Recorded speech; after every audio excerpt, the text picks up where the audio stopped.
Olá pessoal, tudo bem com vocês? Sejam bem-vindos a mais um vídeo dessa queridíssima série onde a gente está fazendo o resumo do livro Uma Vida com Propósitos. E hoje a gente vai falar sobre o capítulo 5. Eu acho que de todos os capítulos que eu falei, esse é o capítulo que mais tem o potencial de mudar a sua vida se você colocar essas coisas em prática. Todos os outros que eu falei, eles são interessantes, eles te dão norte, mas esse em específico é de fato um capítulo que pode transformar a sua vida, né? Eu acho que uma das coisas interessantes do Evangelho é justamente essa capacidade que ele tem de transformar literalmente a nossa vida inteira se a gente começar a praticar. Então, que esse não seja um capítulo que você só seja um ouvinte passivo, mas que você possa efetivamente colocar em prática essas coisas que a gente vai falar aqui hoje. Inclusive, eu vou deixar as anotações aqui embaixo na descrição, se você quiser acessar, é gratuito. Então, esse capítulo, ele fala a respeito de como a gente deve enxergar a vida. E aí, como sempre, ele começa com um versículo ou uma frase ali de impacto. E aí, a frase que ele traz aqui no início é: não vemos as coisas como elas são, vemos as coisas como nós somos. Anais Nin, eu acho que é assim que pronuncia, eu não sei. Então, olha que legal isso daqui. Ele basicamente está trazendo algo que faz muito sentido, porque ele diz que é como se a nossa vida, o que a gente constrói no externo, é 100% baseado no que a gente é internamente. E eu acho que o melhor exemplo disso é quando a gente pensa naquela pessoa que é pessimista e naquela pessoa que é otimista. Eu tenho um exemplo pessoal que é o seguinte: eu conheço duas professoras, e elas tiveram uma vida muito parecida. Elas estudaram nos mesmos colégios, elas tiveram as mesmas formações, elas conheceram as mesmas pessoas, no entanto, elas tinham perspectivas diferentes de vida e hoje, apesar de elas ainda trabalharem juntas, uma é uma empreendedora de sucesso, muito renomada e bem-sucedida financeiramente, e a outra trabalha para essa outra professora. E é interessante porque existe uma discrepância muito grande em relação à perspectiva que cada uma delas tem em relação à vida, né? Então, essa professora que trabalha para outra, ela tem uma perspectiva mais pessimista, mais reclamona, então ela olha para a vida de uma forma meio amargurada, digamos assim. Ela sempre olha para o lado negativo e isso reverbera em muitas coisas na vida dessa professora. Enquanto que a outra professora, ela tem um quê mais de otimista. Ela é uma pessoa que resolve problemas, que tá ali e que tenta sempre tirar o melhor das situações. E isso também reverbera de forma positiva na vida dela, tanto que os resultados são completamente opostos, mesmo que elas tenham nascido e estudado e estado num contexto muito parecido. Então, realmente, a forma com a qual a gente enxerga a vida faz muita diferença em como que a nossa vida será de fato, né? Tem até um versículo, eu não lembro qual é exatamente, mas que fala que a nossa vida é dirigida pelos nossos pensamentos, e tem outros livros de psicologia e de desenvolvimento pessoal que também falam sobre isso, né? Então, eu acho legal quando a Bíblia ela é comprovada por outras áreas ali do conhecimento. E aí o autor traz nesse livro uma provocação não, mas ele pergunta, né? Como é que você enxerga a sua vida? Porque a forma com a qual você enxerga a sua vida, ela vai determinar ali quais são os seus principais valores, o que você valoriza em relacionamentos, como serão os seus relacionamentos, quais serão as suas metas, as suas prioridades, as suas ambições, enfim. A forma com a qual você enxerga a vida vai definir praticamente tudo sobre como que você vive essa vida, né? E aí ele traz algumas metáforas em relação a como que a maioria das pessoas enxerga a vida, né? De uma perspectiva mais mundana, digamos assim, sem ter ali a ótica cristã. E aí, na metáfora 1, ele fala da galera que enxerga a vida como uma festa. Então, se essa pessoa imagina que a vida é como uma festa, a prioridade dela vai sempre ser ali diversão, sempre ter prazer imediato, sempre estar ligado ali à questão do hedonismo e tudo mais. Na metáfora 2, ele cita as pessoas que acreditam que a vida é como se fosse uma corrida. Então, se essa pessoa acredita que a vida é como uma corrida, ela vai fazer tudo sempre muito rápido, ela vai estar sempre apressada, ela vai sempre querer que as coisas aconteçam muito rápido, fazer as coisas muito rápido, então ela vive ali naquele ritmo frenético. Já na metáfora 3, ele fala que existem algumas pessoas que enxergam a vida como uma maratona. E aí, essas pessoas, elas vão valorizar ali principalmente a persistência, a resiliência e tudo mais, enfim. Vão valorizar ali as etapas dos processos. Então, basicamente, existem algumas formas de enxergar a vida, como ele está mostrando nessas metáforas, e a forma com a qual você enxerga a vida impacta diretamente nos seus valores, nos resultados, enfim, em tudo, basicamente, né? E aí, é aí que ele traz realmente a provocação, e ele fala que você talvez possa estar fundamentando a sua vida em uma metáfora defeituosa. Olha que interessante, né? E ele fala que para que a gente possa viver efetivamente o propósito divino de Deus na nossa vida, a gente precisa trocar essa metáfora popular, essa metáfora que a gente criou da vida e do que a gente acha que é a vida, por verdades bíblicas, né? Então, não é o que você acha da vida, mas sim a perspectiva cristã, a perspectiva bíblica, a perspectiva que Deus traz sobre o que é a vida e como você deve viver essa vida. Inclusive, ele cita lá em Romanos 12, 2, ele diz o seguinte, Paulo fala o seguinte: não vivam como vivem as pessoas deste mundo, mas deixem que Deus os transforme por meio de uma completa mudança da mente de vocês. Assim, vocês conhecerão a vontade de Deus, isto é, aquilo que é bom, perfeito e agradável a Ele.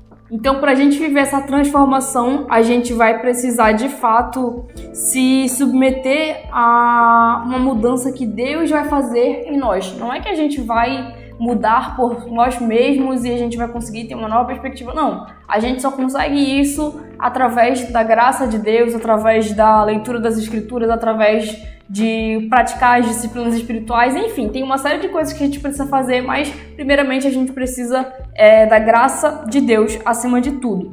E aí ele fala sobre as metáforas bíblicas sobre o que é a vida, né? O que Deus fala sobre a nossa vida terrena? Então, ele diz que a gente tem 3 formas ali na Bíblia de demonstrar sobre o que é a vida na Terra. A primeira é que a vida na Terra é um grande teste. Isso a gente já falou anteriormente, né? Sobre nós estarmos aqui temporariamente e irmos para a eternidade. Não sei se a gente vai, se a pessoa vai para o inferno ou para o céu da perspectiva cristã. Nossa, falei um monte de coisa errada aqui, mas enfim. Então, a primeira perspectiva é de que a vida é um teste. A segunda perspectiva, a segunda metáfora, a segunda verdade bíblica aqui em relação à vida é que é como se fosse uma incumbência de confiança, ou seja, é como se Deus tivesse te dado uma missão que você deve cumprir aqui na Terra. Então, cada pessoa tem especificamente uma missão. E o terceiro ponto aqui, a terceira metáfora que ele traz, é sobre a vida ser uma atribuição temporária. E a gente traz muito aquela questão de eternidade e do quanto que a vida na Terra é algo efêmero, é algo passageiro. Então essas são as 3 perspectivas bíblicas sobre o que é a vida terrena. Teste, incumbência de confiança, ou seja, é uma missão, você tem um cargo aqui que foi lhe dado e você tem que, de alguma forma, honrar aquela missão que Deus te confiou. E o terceiro aqui é atribuição temporária, né? Algo efêmero. E aí, em relação a esse capítulo em específico, o autor vai falar principalmente sobre a vida ser um teste e uma incumbência de confiança. Então a gente vai discorrer sobre esses dois tópicos aqui no restante do vídeo. Então, sobre o teste, ele fala o seguinte, eu acho bacana esse trecho aqui do livro, que eu até tirei um print. Ele fala o seguinte: a vida na Terra é um teste. Essa metáfora da vida é vista nas histórias relatadas em toda a Bíblia.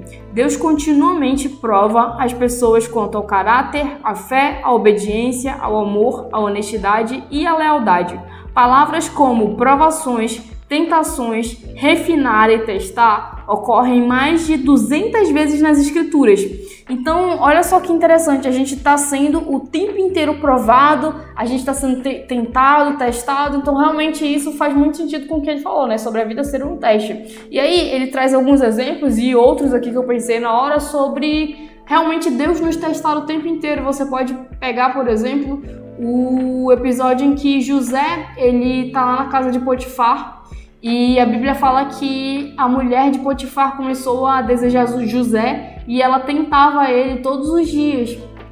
E aí José, a gente conhece que ele obviamente fugiu lá, inclusive ele falou aquela frase icônica de caramba, quando ela foi tentar ele falou, como que eu poderia fazer isso com o meu senhor que me deu tudo aqui, né, que no caso era o Potifar, que eu, tipo assim, depois dele sou eu só tô abaixo dele aqui, e como que eu poderia fazer isso com Deus, sabe? Então ele tinha temor tanto a Deus quanto ao seu patrão, então ele era realmente uma pessoa muito íntegra, por isso que ele foi testado de uma forma tão mais forte, digamos assim. A gente também tem aqui o exemplo clássico de Abraão, no momento em que Deus pede Isaac a ele como um cordeiro, né, para sacrificar, e a gente sabe que no final Deus já estava provendo um cordeiro ali no outro lado do monte. E a gente tem aqui um exemplo de Jacó, que trabalhou 7 anos a mais para conquistar ali a esposa Raquel. 7 anos injustamente, digamos assim, né? Foram 7 anos extras ali do que o cara Labão tinha combinado. Então, são testes, são provações e Deus sempre está nos testando. E aí, ele traz o seguinte, que esses testes que Deus faz conosco, eles servem para 2 principais coisas. Primeira, eles servem para manifestar o nosso caráter. Todas as vezes que nós somos colocados em situações difíceis, Deus testa o nosso caráter, não para ele saber, porque ele já sabe, ele é onisciente, ele é onipresente, onipotente, ele sabe de tudo, ele sonda o nosso coração, mas para que o nosso próprio caráter possa ser exposto. Às vezes a gente acha que a gente merece mais coisas, que a gente gostaria de estar em outro patamar, mas às vezes Deus mostra pra gente que a gente ainda não tá naquele nível, que a gente realmente ali tem muitas deficiências e debilidades e a gente ainda não tá com caráter forjado o suficiente para chegar naquele outro patamar. Então, os desertos, as provações, elas servem também para nós nos conhecermos. Então, ele fala aqui que os testes servem primeiro para manifestar o caráter e segundo para desenvolver o caráter. Muitas vezes Deus nos coloca em provações não só para manifestar aquilo que tem dentro de nós, mas também para forjar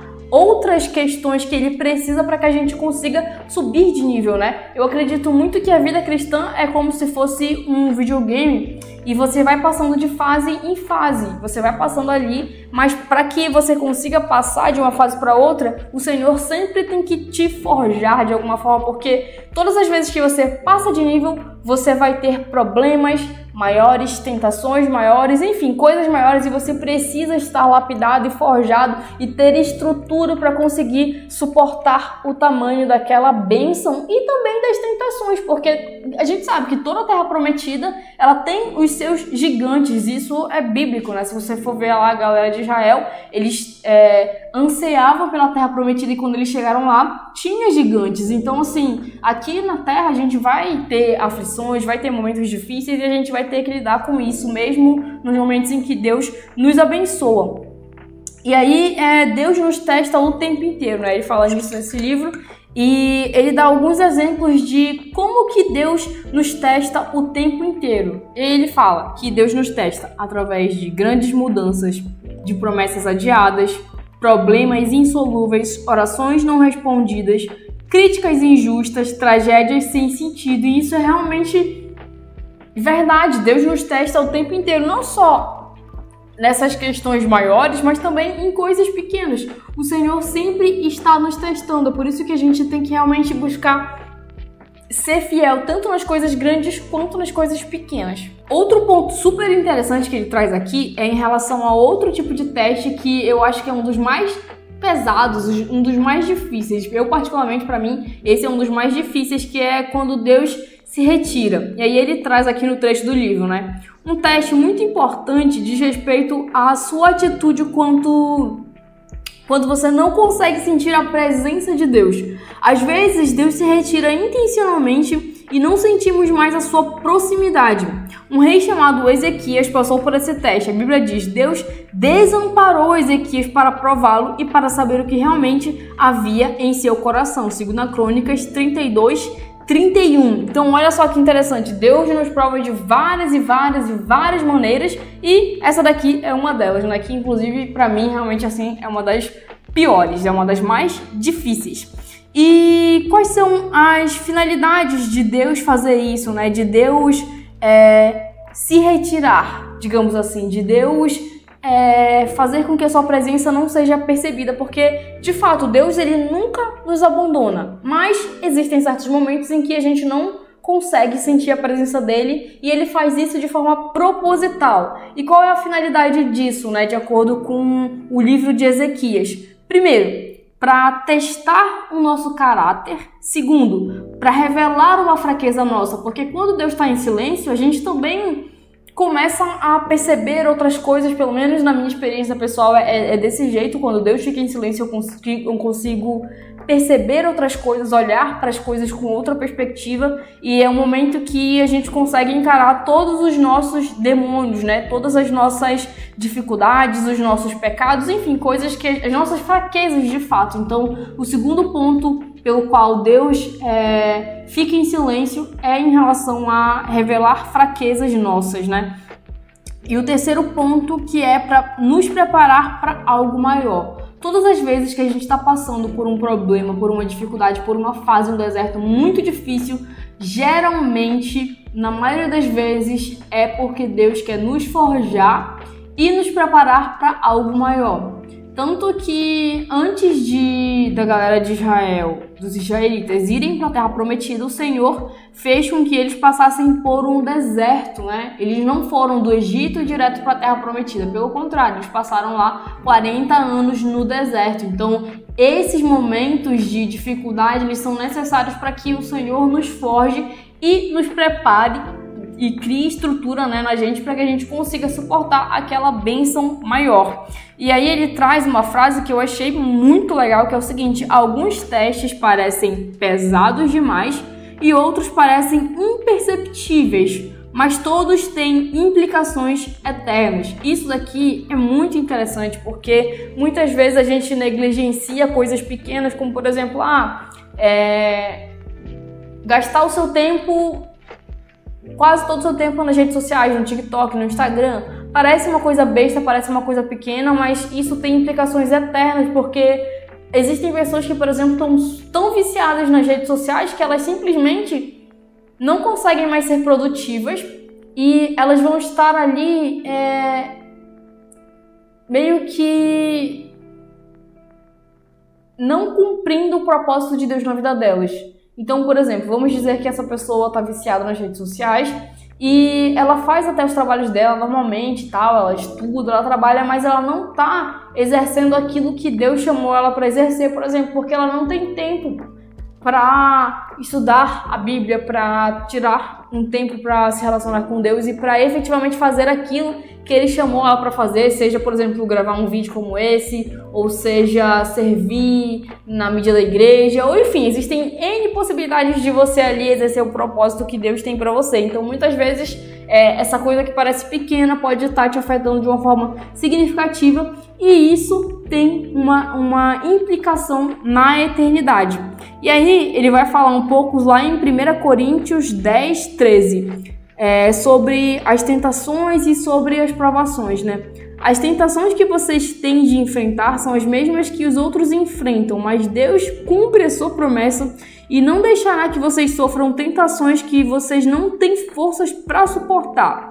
Quando uma tentação vier, Deus dará força a vocês para suportá-la, e assim vocês poderão sair dela. E aí isso daqui faz uma referência direta àquilo que a gente está falando, né, sobre o deserto, sobre provações, sobre testes e afins. E por mais que sejam difíceis às vezes, né, as fornalhas das aflições das vidas, as fornalhas da aflição, enfim, a cova dos leões, a cisterna, ou enfim, uma mulher de Potifar da vida, por mais que seja difícil, mas não é impossível a gente se manter fiel, porque Deus promete aqui que Ele não vai te dar um fardo maior do que aquilo que você possa carregar, e Ele sempre vai te dar graça o suficiente para que você consiga ter uma válvula de escape. Então, de fato, a gente peca porque a gente quer. Isso até é um termo interessante, e eu acho que tem muita coisa para discutir aí, mas não é o foco do vídeo agora.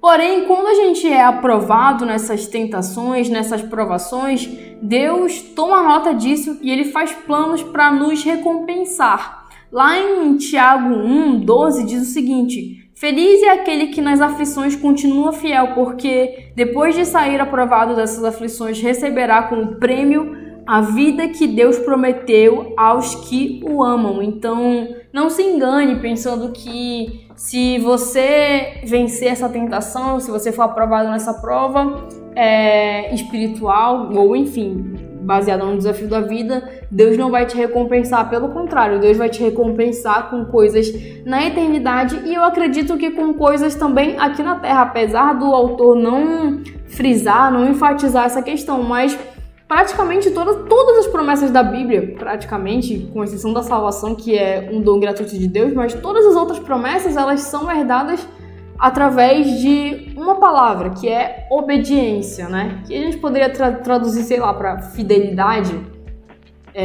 no sentido de obedecer os mandamentos. Então, todas as vezes que você obedece a Deus, você automaticamente, de alguma forma, é abençoado, você ganha algum benefício. Se você for ler lá em Deuteronômio, ele te mostra várias bênçãos, todas as bênçãos que o ser humano pode querer, prosperidade, amor, enfim, tudo. E tudo isso é condicionado à obediência, à fidelidade aqui no sentido, né, que a gente está tratando. Então, todas as vezes que você é aprovado nas provas e nas tentações, Deus te abençoa, tanto aqui na terra quanto lá no céu, né, na eternidade. E aí vamos falar um pouco sobre a outra perspectiva que ele traz em relação à vida, né? Primeiro a gente falou sobre a vida ser um teste da perspectiva cristã, e agora uma outra perspectiva cristã é aqui em relação à vida ser um cargo de confiança, né? Lá em Salmos ele vai dizer o seguinte: ao Senhor Deus pertencem o mundo e tudo que nele existe, a terra e todos os seres vivos que nela vivem são dele. Então, tudo que a gente tem é de Deus. O ar que a gente respira, a roupa que a gente veste, os recursos, o dinheiro, os talentos, tudo, literalmente tudo. A gente não tem nada. É tudo de Deus. Então, se tudo é de Deus, isso significa que a gente só tá aqui desfrutando, sofrendo também e administrando. E aí ele traz o exemplo principal aqui de Gênesis 1:28. E os abençoou dizendo, Deus os abençoou dizendo: tenham muitos filhos e espalhem-se por toda a terra e a dominem, e tenham poder sobre os peixes do mar, sobre as aves que voam no ar e sobre os animais que arrastam pelo chão. Então Deus incumbiu Adão e Eva de serem os administradores da terra. E por mais que eles tenham falhado lá na missão, por mais que eles tenham caído, Deus não exonerou eles desse cargo. Eles ainda estavam incumbidos de serem administradores da terra. E isso também é uma herança, né, que vem pra gente. Nós também somos incumbidos de sermos administradores de tudo aquilo que Deus coloca nas nossas mãos. E aí, quando a gente pensa nessa perspectiva de que a gente não é dono de nada, de que na verdade o dono é Deus, a gente deve automaticamente mudar a nossa perspectiva em relação a como a gente administra as coisas.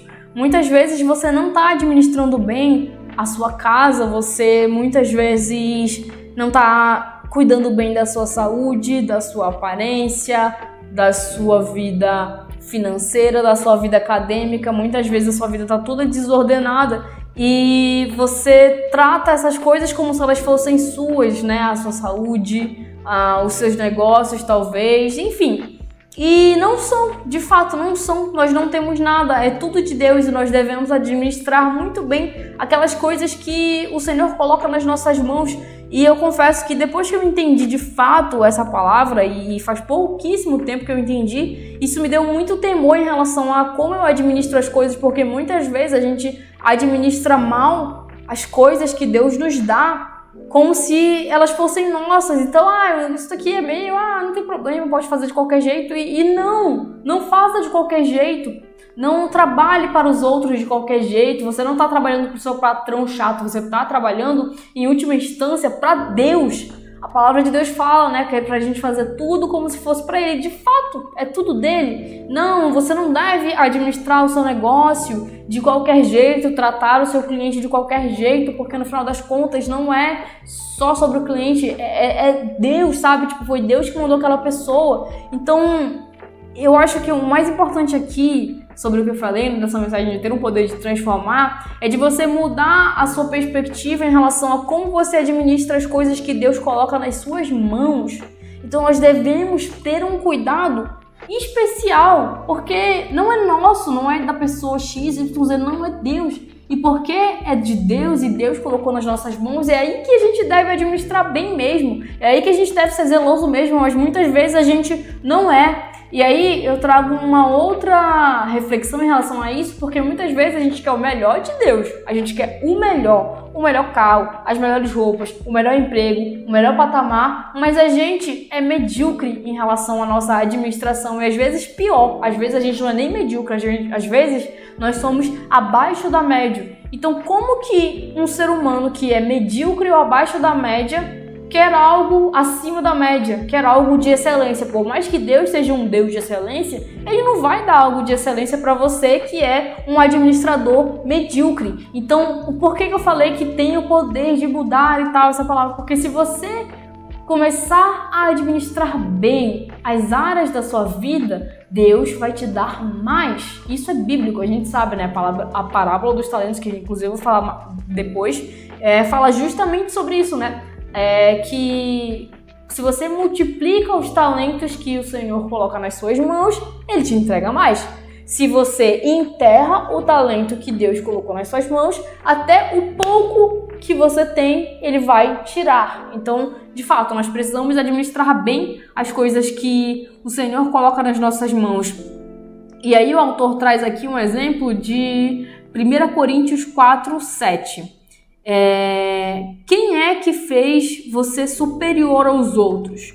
Por acaso não foi Deus quem lhe deu tudo o que você tem? Então por que você fica todo orgulhoso como se o que você tem não fosse dado por Deus? Aqui ele faz uma referência em relação às pessoas que ficam orgulhosas por terem algo. Tudo que nós temos é dado por Deus. Por mais que nós tenhamos trabalhado por aquilo, por mais que nós tenhamos nos esforçado, mas no final das contas quem nos dá é Deus. Então ele fala aqui justamente sobre não fazer sentido uma pessoa querer se exaltar em relação às coisas que ela tem, em relação às coisas que ela ganhou e que conquistou através do mérito e graça que Deus concedeu, porque no final das contas tudo é Ele quem concede. Então não faz sentido a gente ficar orgulhoso por ter um bem X ou Y. E enfim, aí ele também fala aqui lá em 1 Coríntios 4:2. O que se requer desses administradores é que sejam fiéis. Então, todas as vezes que o Senhor entrega algo na sua mão, Ele requer unicamente que você seja fiel em relação àquilo, que você administre bem aquilo, que você cuide bem, que você seja zeloso, né? E aí eu trago ali de novo a questão da parábola dos talentos, que se você multiplica os talentos que o Senhor colocou nas suas mãos, Ele te dá mais ainda. Deus é um Deus galardoador. Mas, se você faz o contrário, Ele vai literalmente arrancar das suas mãos. E aí que vem aquele ditado super famoso que o rico fica mais rico e o pobre fica mais pobre. Isso é bíblico, né? Olha que engraçado. Enfim, e aí ele traz um trecho do livro que é interessante sobre a boa administração em relação à eternidade. E aí ele fala que, dependendo da administração, se ela for boa, na eternidade você vai receber 3 recompensas. Além das recompensas terrenas que você vai receber, você também receberá recompensas eternas. Primeiro, você receberá o reconhecimento de Deus. Ele dirá, muito bem, bom trabalho, né? E fazendo uma referência ainda à parábola dos talentos, porque quando ele vê o cara lá que multiplica os talentos, ele fala, muito bem, servo bom, entra no gozo do teu Senhor e tudo mais. Enfim, eles vão lá para a festa. Então, ele está fazendo uma referência em relação a isso, fazendo uma referência provavelmente à entrada no reino dos céus. Segunda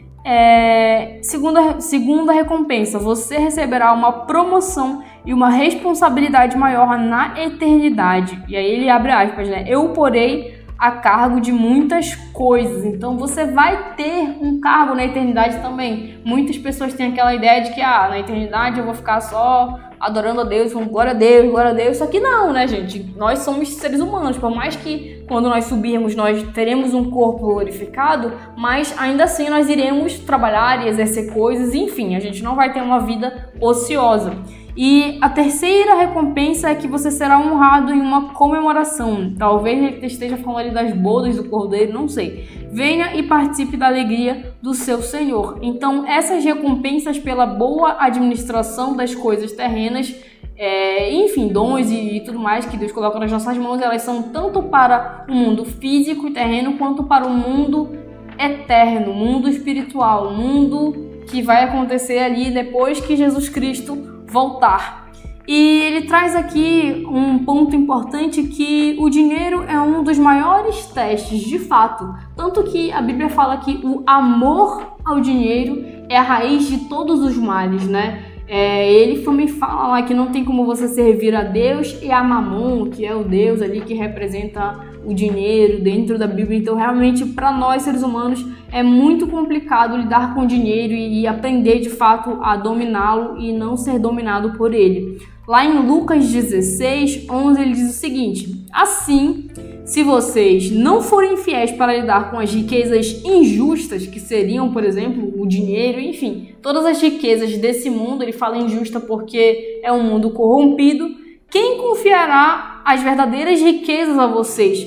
Então ele traz essa perspectiva de que, cara, se você não é capaz de administrar o básico, essas riquezas aí caídas, digamos assim, o dinheiro dos seres humanos e recursos e coisas que Deus coloca nas suas mãos, por que você acha que Deus vai colocar coisas maiores, riquezas eternas nas suas mãos? Pelo contrário, Ele não vai fazer isso. E é tão interessante, cara, porque às vezes a gente pede tantas coisas grandes a Deus, sendo que nós somos péssimos administradores. Então, eu gostei muito desse capítulo aqui. E aí, ele fala também sobre Lucas 12, e ele diz o seguinte, Lucas 12:48.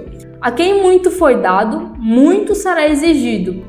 E a quem muito foi confiado, muito mais será pedido. Então tome muito cuidado, tá? Porque Deus cobra mais daquelas pessoas às quais Ele dá mais. Então tome cuidado em relação a isso. E ele finaliza o capítulo falando que quanto mais Deus dá, mais, além dele cobrar mais, Ele espera que nós sejamos fiéis em relação àquilo. Tá? Então, se Deus já te deu vários talentos, se você tem ali muitas coisas para administrar, o que o Senhor espera é que você seja fiel em relação a isso, porque quanto mais fiel e mais zeloso você for em relação a isso, mais Ele vai multiplicar nas suas mãos. E você que tem poucos talentos nas mãos, poucas coisas para administrar, comece administrando o básico, comece se arrumando, comece melhorando a sua aparência física, por exemplo, as suas roupas, comece melhorando o seu tempo com Deus, priorizando isso, estudando mais a Bíblia, comece, enfim, pelo básico mesmo, sabe?